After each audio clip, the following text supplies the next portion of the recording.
Moral PMP. Waduh. PMP iki pendidikan moral Pancasila.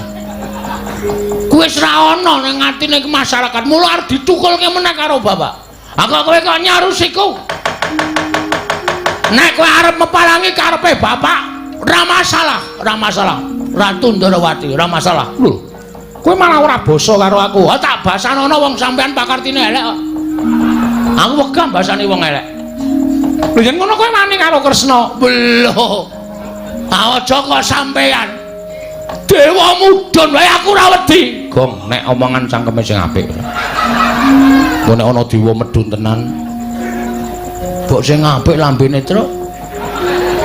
Aku tenan ora. Ora Aku dadak nyebut ora. Ya wis udu dewa. Lho. Omong kok mulak-malik. Yen pokoke masa memarang aku, tetep aku ora trima. Tantrimane Bagong sapa wae sing arep meparangi karepe bapak kena watani iso nglangkai kuandane gareng. Weh. Aku ngapa? Rasanange ora. Aku arep mati Truk. Ora wong Bagong iki ngapusi kok ora. Langkano kuandane Bagong legane atiku.